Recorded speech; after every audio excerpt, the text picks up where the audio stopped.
Hello, and thank you all for joining our webinar. And very good evening to those joining from Singapore, and good morning to those joining from other parts of Africa.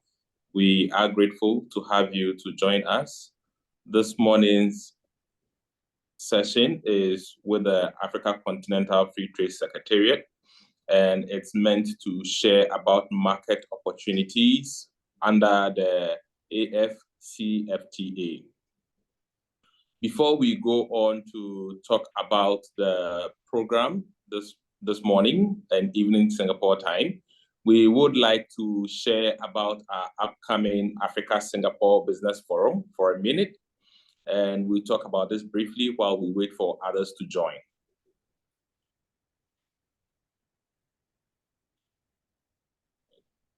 So from the 29th to 31st of August, we have the Africa-Singapore Business Forum, which is the flagship event of the Enterprise Singapore Africa team.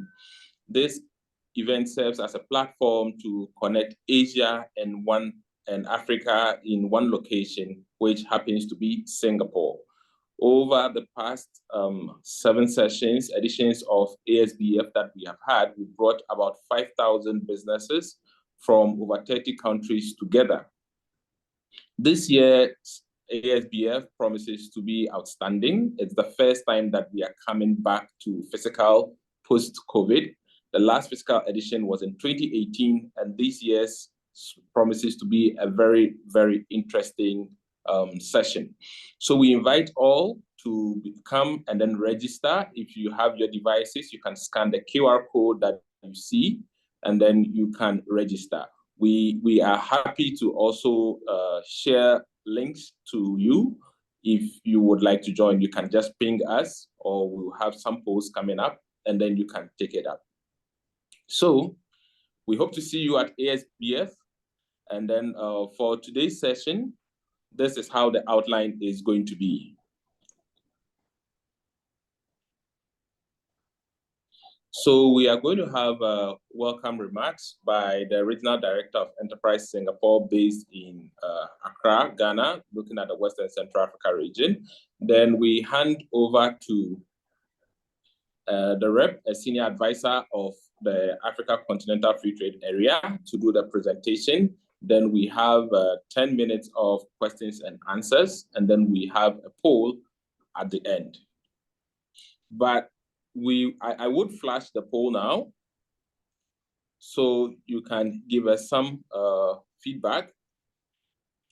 After this event, with the Secretariat, we are going to have a deals room where we would highlight projects that are taking place under the free trade area.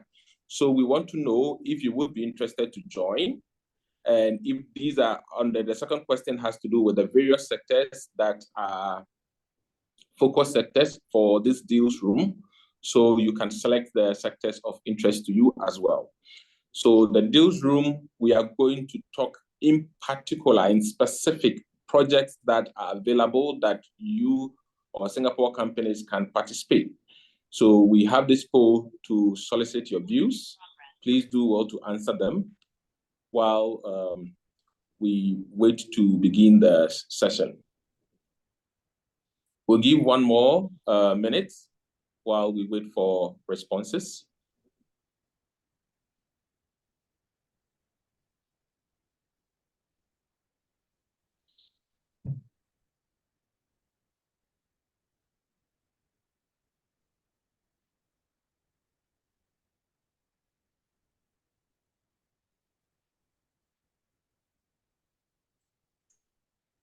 Okay, a few more responses coming in.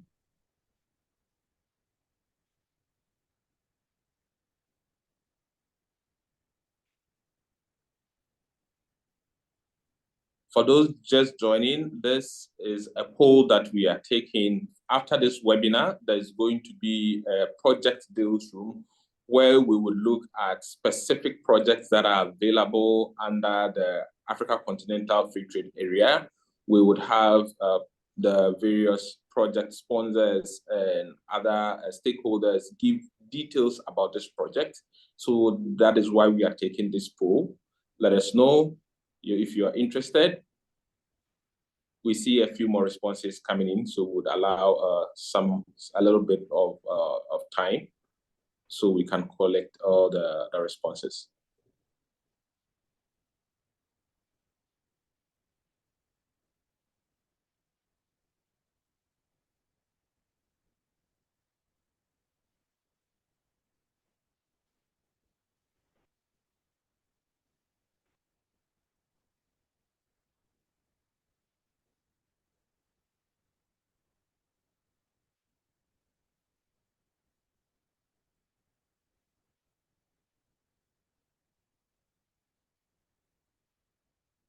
Okay, I still see people streaming in. We are taking polls to follow up after this webinar.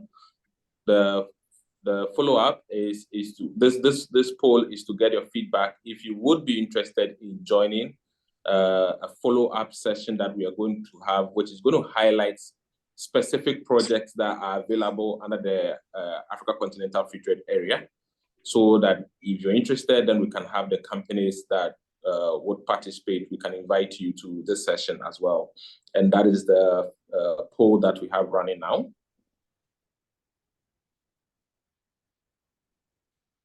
Okay, a few more seconds and we bring the poll to an end. So if you haven't responded, please do respond.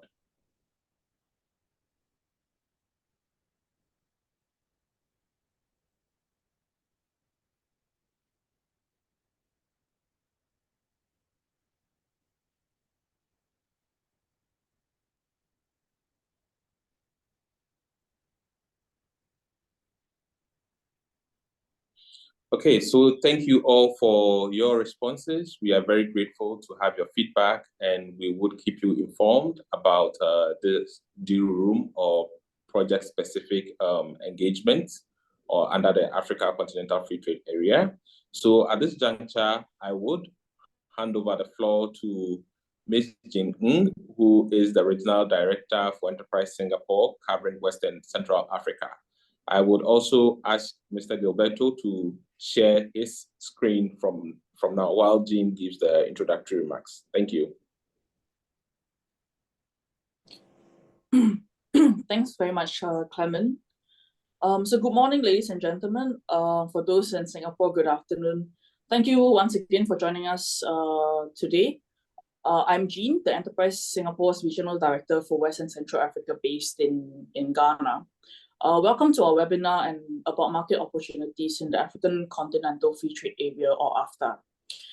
In an era marked by unprecedented challenges such as geopolitical tensions, inflation, and protectionistic measures, the AfCFTA stands as a beacon of hope for the African continent. This landmark agreement will create the largest free trade area in the world, uniting 1.3 billion consumers across 54 countries in Africa. The AfCFTA, which will eliminate 90% of tariffs, will create a single market for easy movement of labor, competition, investment, and intellectual property within the 54 countries.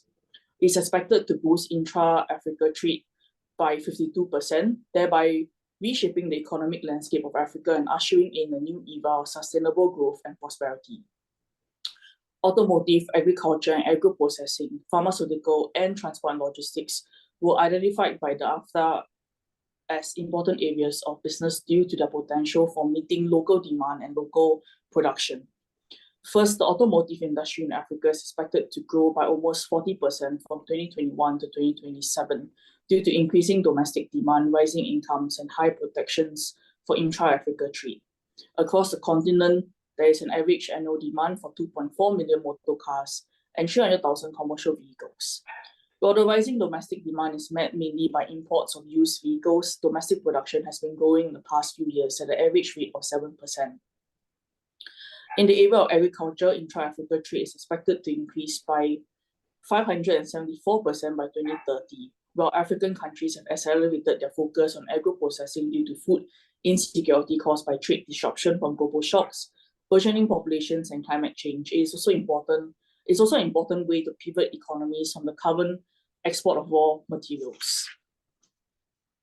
Thirdly, the pharmaceutical industry is projected to grow at a compound annual growth rate of 5.13% from 2022 to 2027 in Africa due to increased government expenditure, expanded provision, a mature business environment, and increased genericization. This is one of the sectors with the largest transformative potential due to the product complexity, which can lead to significant growth in high value added local production. Last but not least, transport and logistics will be a crucial area of investment, being a key enabler of intra-Africa trade. The AfCFTA is projected to lead demand for almost 2 million trucks, 100,000 rail wagons, 250 aircrafts, and more than 100 vessels by 2030. While large domestic logistics companies have historically been too expensive for African companies, this is changing quickly with the rise of new digital logistics entities. These projections reveal an unprecedented opportunity for Singapore business to invest in African countries and play a vital role in the development of local and regional value chains on the continent. This webinar will hence address the trends, challenges, and opportunities arising from AfCFTA, which you can then leverage on. I hope you will find today's presentation useful and informative. Beyond the webinar, I would also like to highlight one of Enterprise Singapore's flagship events, the Africa Singapore Business Forum, or ASBF in short. This will take place at the end of next month and is a premier platform helping to facilitate business exchange and foster trade between Africa and Asia by bringing together business communities from Africa, Singapore, and Asia. In the past 7 editions, there have been over 5,000 business leaders and government officials from over 40 countries that have attended the event in Singapore. With this, I wish everyone an enjoyable and beneficial session, and I will hand the time now to Mr. Gilberto Antonio, Special Advisor to the Secretary General for AfCFTA. Gilberto, over to you, please.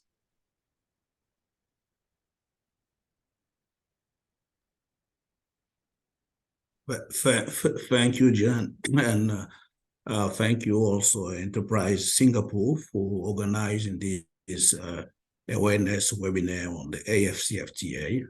And good morning, greetings from Accra. Let me so the creation of one single market for goods and service is one of the flagship projects of the African Union. Other projects are important for African economy, including the creation of air transport single markets, the electricity single market, and the program for infrastructure development in Africa. The AfCFTA is a very ambitious agreement with a broad scope in terms of critical area for Africa. It includes trade in goods, trade in service, digital trade, investment, competitions, and intellectual property rights. It is intended primarily to boost intra-African trade, and it will boost the African income by 450 billion USD, according to the World Bank, by 2035. But it will be also beneficial for the rest of the world. And the World Bank estimates that the rest of the world will benefit about 76 billion USD by the creation of this African single market. So it is the largest single market in the world since the creation of the World Trade Organization. Per numbers of participants, 55 countries, but also per geographic area.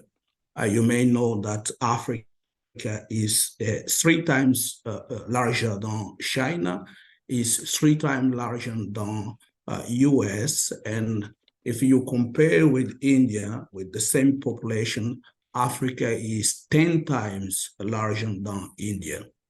So it's a single market with 55 countries, 1.2 4 billion of people, 1.4 billion people, with the combined GDP of 3.4 trillion USD.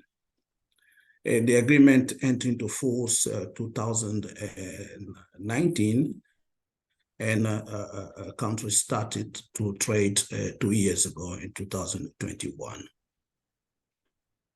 We are using different key tools to create these single markets. On trading goods, the intention is to eliminate or to reduce tariffs and non-tariff barrier. We are open also the market for service provider, liberalizing trade in service. We are setting a common framework on investments, on intellectual property, on competitions and digital trade. When it comes on customer and trade facilitation matters, the state party are required to straighten the cooperation. Very important is that we have a mechanism to settle disputes on right and obligation of a state party, and there's the AfCFTA Secretariat as institutional body to monitoring the implementation of the agreement.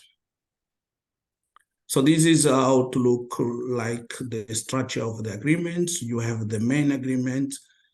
Under the agreement, you have different protocols on trading goods, protocol on trading service, protocol on the settlement of a dispute, as well protocols on competition, IPI, investment, women and youth in trade, and last but not least on digital trade.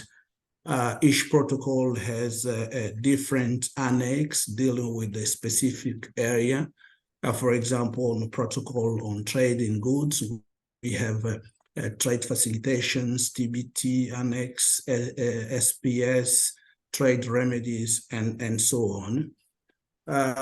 The three protocols are in force: the protocol on trading goods, trading service, and dispute settlement.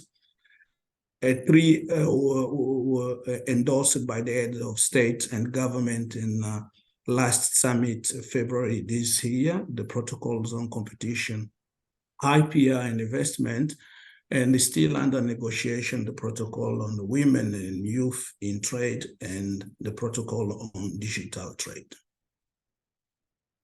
When it comes to signature and ratification, all African countries have signed the AfCFTA agreements. The only exception is the state of Eritrea. 85% of countries, African countries, are binded by ratifying the agreement, meaning 47 African countries. Just some comments on two specific areas, trading goods and trading service. The intention is to eliminate most of the tradable goods, 97%. The first phase will be 90%, the second 70%, and state parties are only allowed to not open the market for 3% of tariff line. 46 African countries have submitted their offer, and we have verified most of them that they are aligned with modalities on tariff liberalization. We have already agreed also on most of tariff line when coming to rules of origin. On trade and service, it was decided to give priority to 5 sectors: business service, communication, financial service, tourism, and transport. And its member states will start negotiating on 7 main sectors: Until now, we have received 46 service offer, meaning 46 African countries who have submitted the sectors and mode of supply where they want to open the market. So the AfCFTA is a game changer also for investors. I mentioned before that it will be also beneficial for the rest of the world. For Singaporean companies under the AfCFTA, you have the benefit of having the increased market size. By you investing in Ghana, you can from Ghana export to the entire continent. So it's the second most populous continent, 1.4 billion people, and it's forecast to increase to 2.4 billion by 2015. It's also the youngest continent in the world, where 65% of the population are under the age of 25. Very important for investors is the increase of the middle class, and according to data to the AFDB, African Development Bank, is the fastest growing middle class in the world. Very important also for investors is that the AfCFTA will boost intra-African trade and will increase the prospect of economic growth. Before COVID, 6 of the 10 fastest growing economies were in Africa, and the projection is that the GDP will grow substantially. Nowadays, 3.4 trillion, and is expected by 2060 to increase to 16 trillion USD. There's also prospects of increase of consumer and business spending. By 2030 is expected to increase to 7 trillion USD.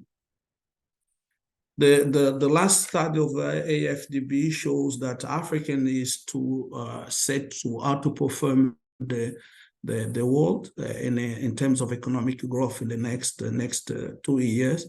Africa is actually the second fastest growing region after Asia. Also very important for investors is the trade cost reductions by eliminating tariffs and non-tariff barrier. And there will be also quite improvement in terms of governance by having legal rules on investment, competitions in other areas, and having also a credible dispute resolution mechanism where a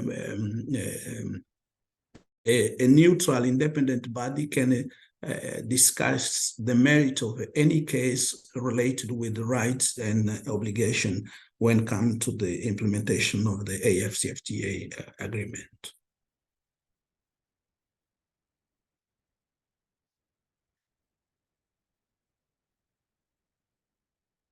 So and the single market is very important for investor, and we know already that Africa is a very profitable region in the world, and according to Moody's Analytics, Africa has the second lowest cumulative default rate.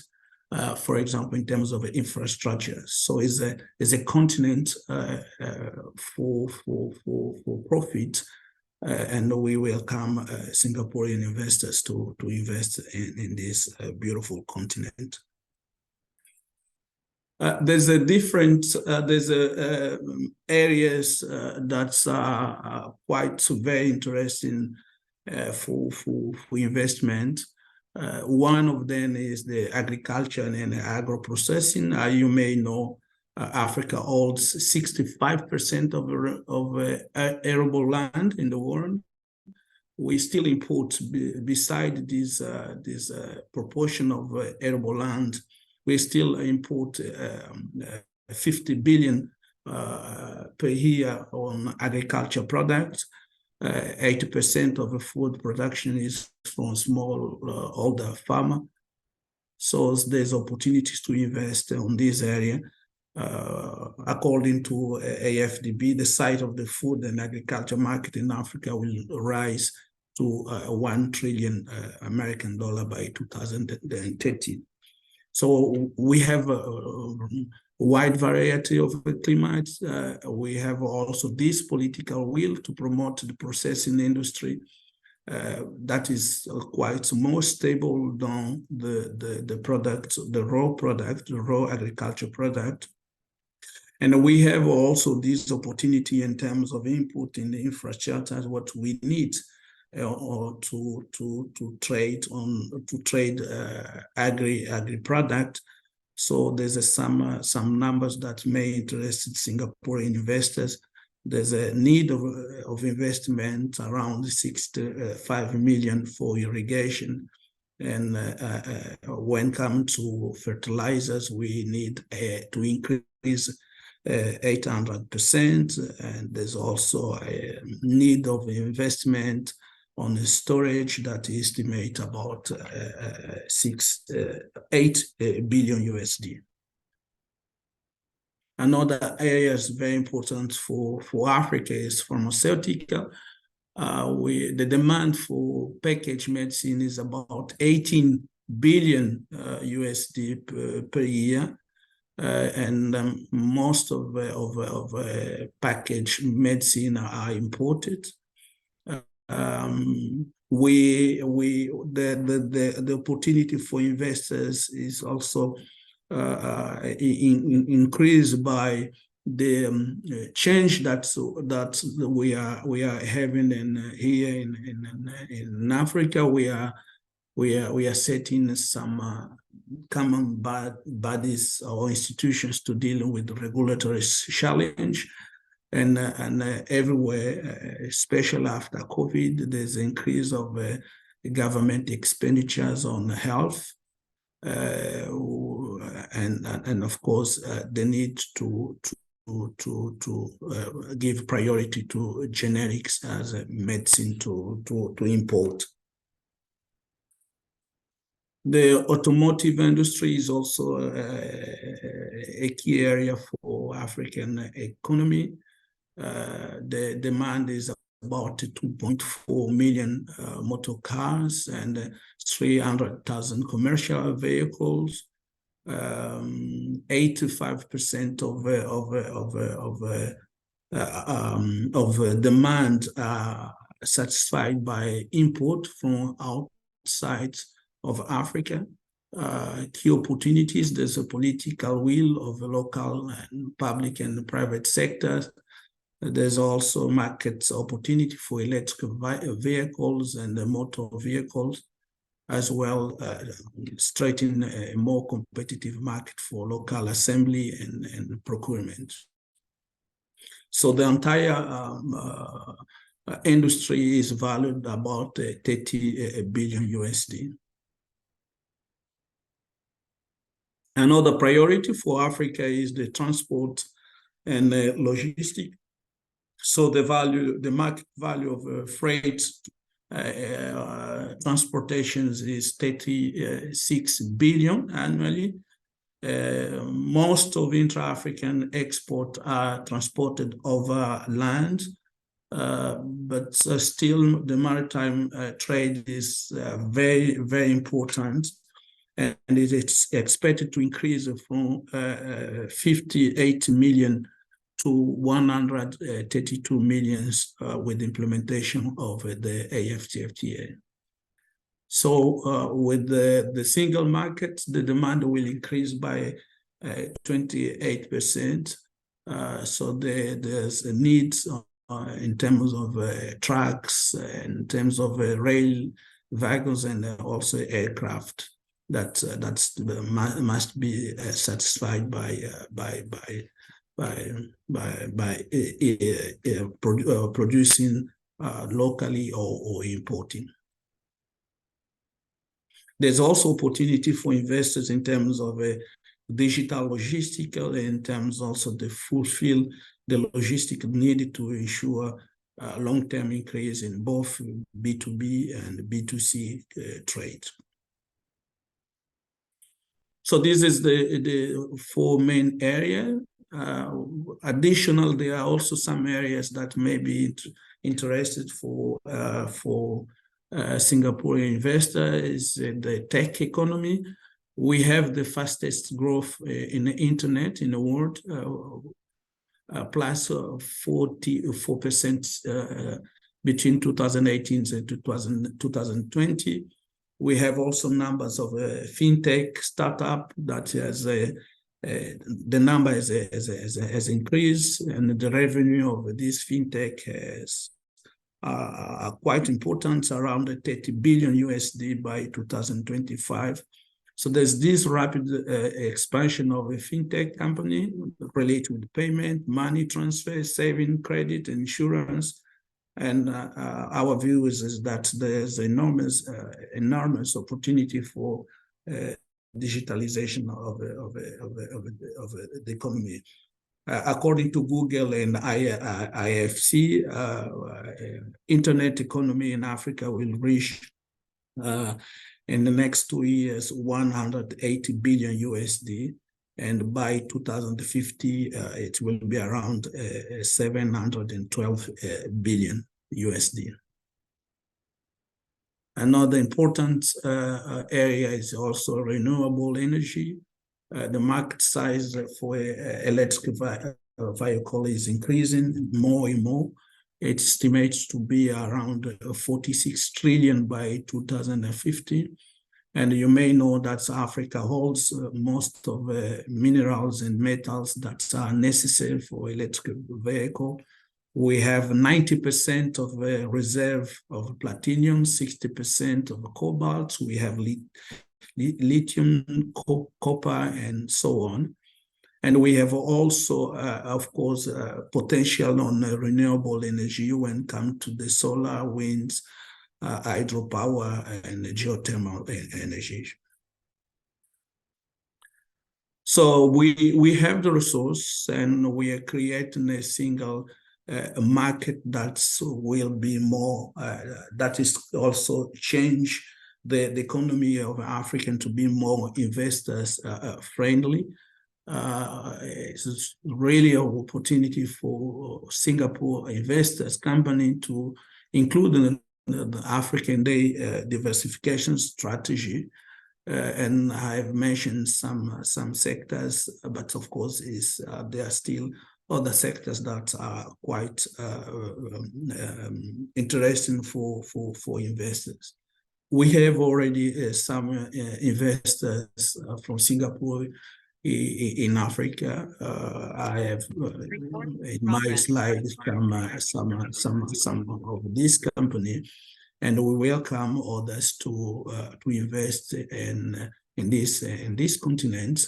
As I mentioned before, now if you have already a track record of investing in Ghana or in Rwanda or any African country, it's time to increase your investment, because you from this country where you are, you can expand your business to the entire continent with the 1.4 billion people. I thank you very much. Over to you, Jan.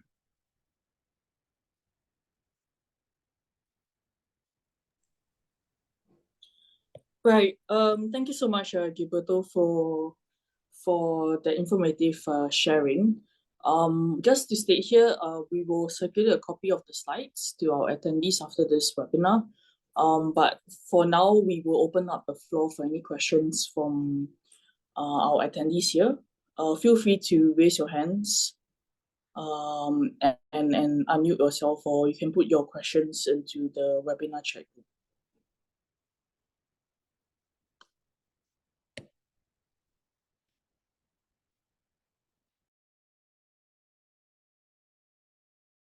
Hello.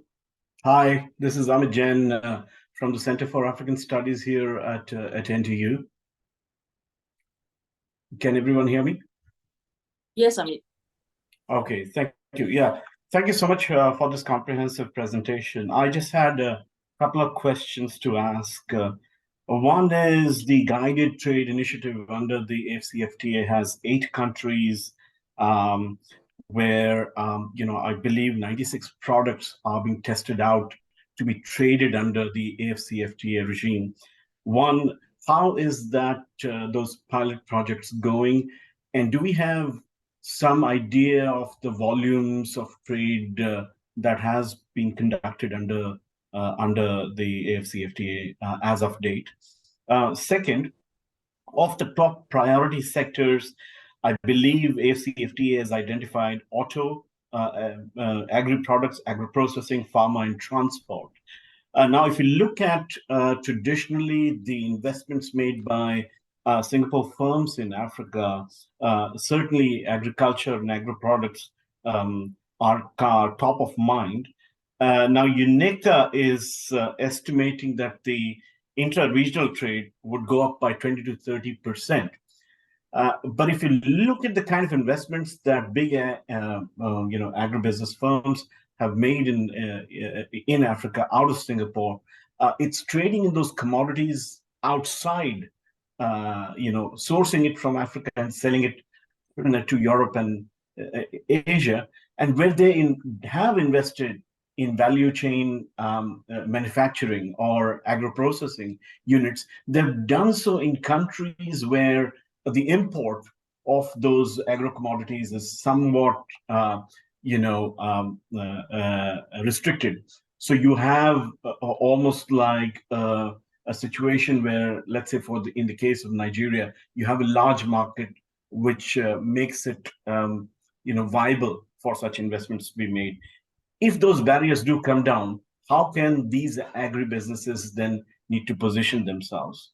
And finally, what is it that the Secretariat is doing about the non-tariff barriers? How far are you in terms of removing those non-tariff barriers, which will really, move the needle and improve trade by at least $20 billion, as far as UNECA, if I remember correctly, showed the figures. Sorry, there were too many of them. I hope it was clear. Look forward to your answer. Thank you.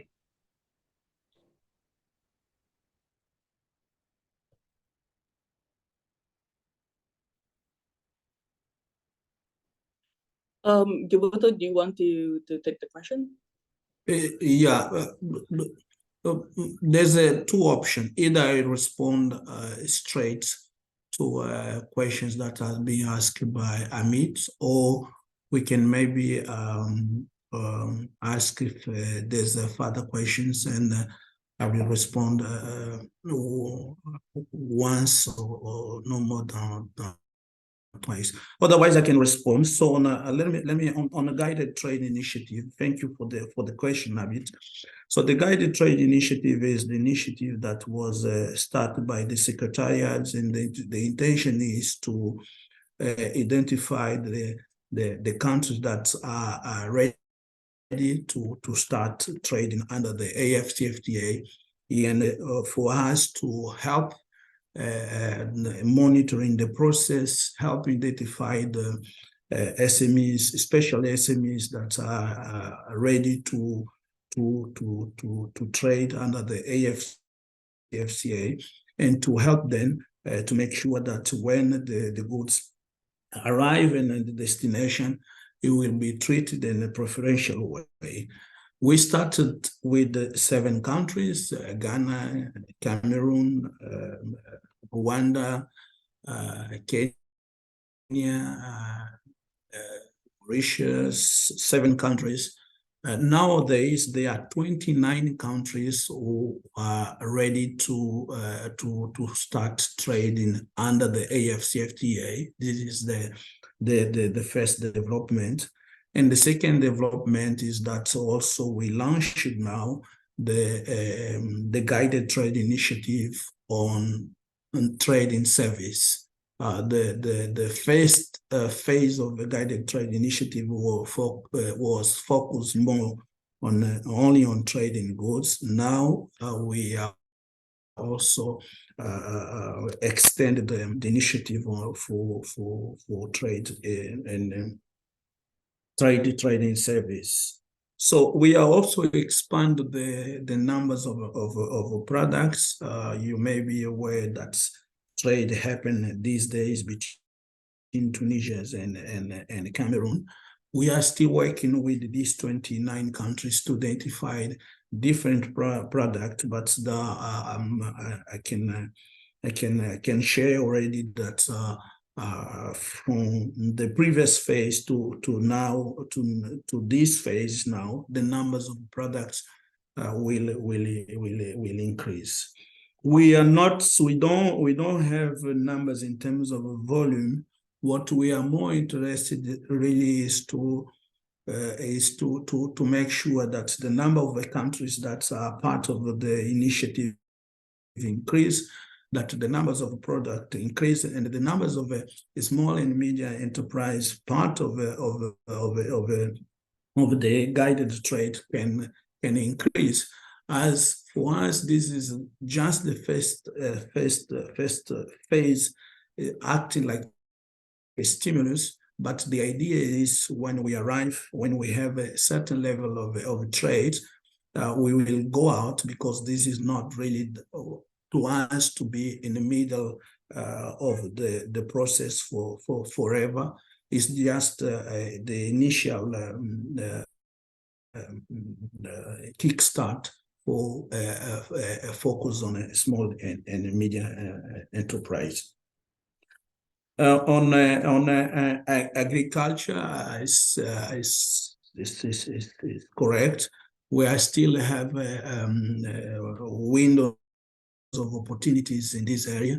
I mentioned that Africa have a 65% of arable land, but we are still importing foods, agriculture product for different countries around the world. So there's opportunities there to invest. We know also there are some challenge. When we discuss with some investors or with some country representative, there's a challenge in terms of increasing the production, but there are also challenges in terms of to make sure that the product can go from one side to another. It can be challenge on the storage. It can be also challenge in terms of infrastructure. That is why also we think that agro processing is a very important way.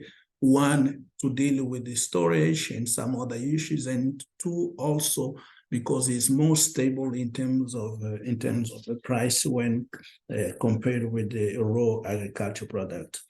Non-tariff barrier is very important.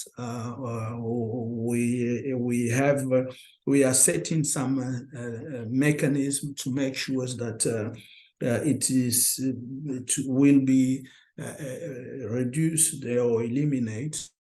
So we have, for example, set with the UNCTAD a mechanism for where any investors or any company in Africa, when it's trading and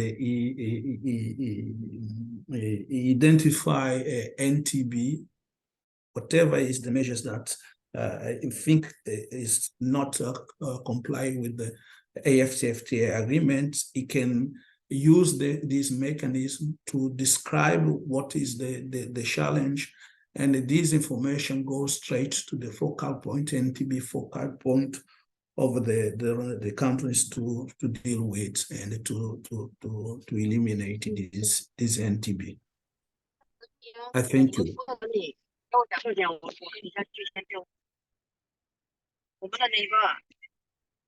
Up to you, John. Great, thanks very much, Gilberto. Are there any other questions?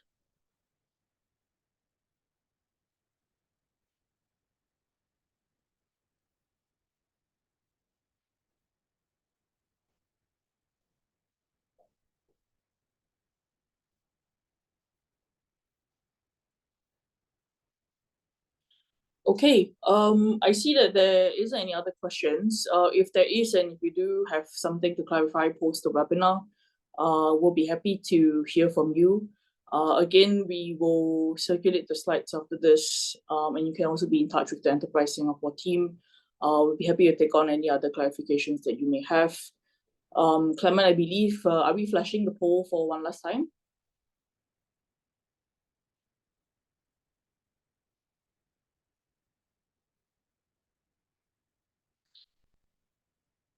Clement, if you're speaking, you're actually on mute.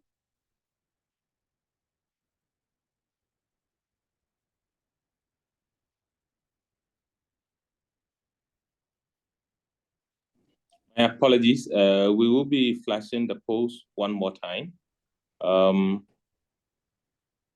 So as we had mentioned earlier, we will be having a specific deals room. And this deals room is to share on specific projects that we have that are available under the AfCFTA.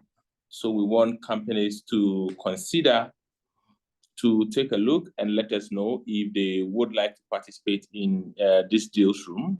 I have relaunched the polls. Do let me know.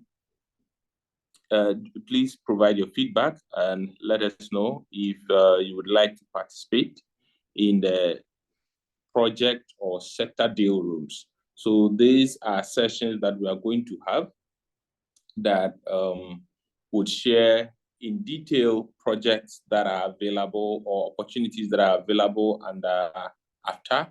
And these are going to be done per industry. So we want to know those of you that are interested so we can put you together into these various rooms. So we will keep the poll running for a few more minutes so that we can have your feedback, we can have your interest for this session.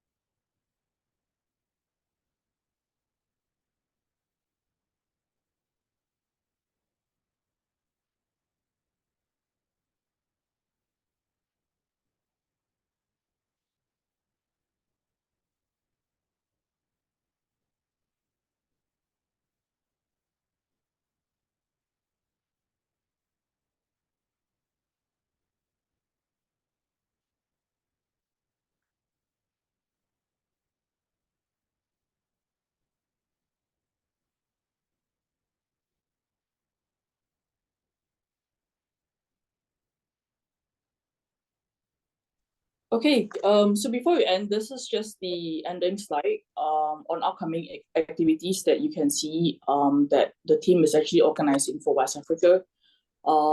If there's anything else that you would like to reach out to us on, feel free to contact the team. And I believe one last time, if you're interested in the Africa Singapore Business Forum, you are most welcome to actually join us. We will leave you with this particular slide here. So you can scan the QR code for easy registration. If there's anything else that you would like to clarify, the team is here to support you. So thank you once again for your time this morning. And I look forward to seeing everybody at the upcoming Africa Singapore Business Forum. Thank you. Thank you. Thank you very much. Thanks so much, Gilberto. We'll see you in Singapore as well. Okay, thank you.